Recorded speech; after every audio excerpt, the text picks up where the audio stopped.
ধন্যবাদ জানাই যে মেধাবী ছাত্রদের রক্তের উপরে দ্বিতীয় স্বাধীনতা অর্জন হয়েছে। আল্লাহ রাব্বুল আলামিন তাদেরকে শহীদ হিসাবে যাতে কবুল করেন। যারা আহত হয়েছে, অনেক যুবক ছাত্র মেধাবীরা চোখ হারিয়েছে, অন্ধ হয়ে গিয়েছে, অনেকে পঙ্গুত্ব বরণ করেছে। তাদের রক্তের উপরে আমরা দ্বিতীয় স্বাধীনতা অর্জন করেছি, এই কথা সত্য। কিন্তু আজ 4:30 পর্যন্ত এই কথা আমিও বলেছি, কিন্তু এখন আর আমি বলবো না।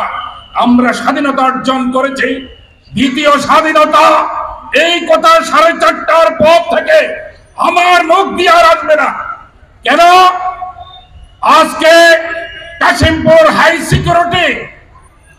সিকিউরিটির ভিতরে জেল সুপার সুব্রত কুমার বালা বন্দীদের মধ্য থেকে যারা দাড়ি টুপিওয়ালা, যারা পায়জামা পাঞ্জাবি পরিহিত, তাদেরকে রাগে ক্ষোভে সে জেলখানার মধ্যে গুলি করে হত্যা করেছে।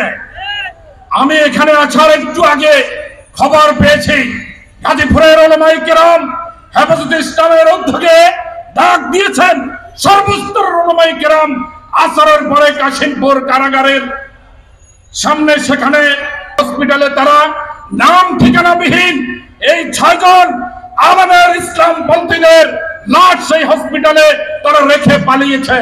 সেনাবাহিনীকে যখন উলামায়ে কেরাম সেখানে গিয়ে জিজ্ঞাসা করেছে, বলছেন সুব্রত কুমার বালা পালিয়েছে, সে নেই, আপনারা চলে যান, এখানে কোনো ঘটনা ঘটে নাই।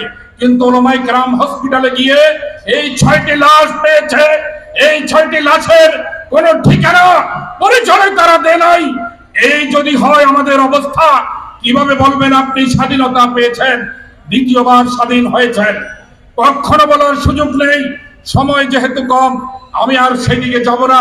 যাই হোক, এদেশের দ্বিতীয়বার এক সাধারণ রক্তের বিনিময়ে স্বাধীনতা যদিও না হয়, এই জাতির উপরে জালিম শাহী জগদ্দল পাথরের মতো এই জুলুমবাজ সরকার চেপে বসেছিল, তাদেরকে আমরা উৎখাত করতে পেরেছি, আলহামদুলিল্লাহ।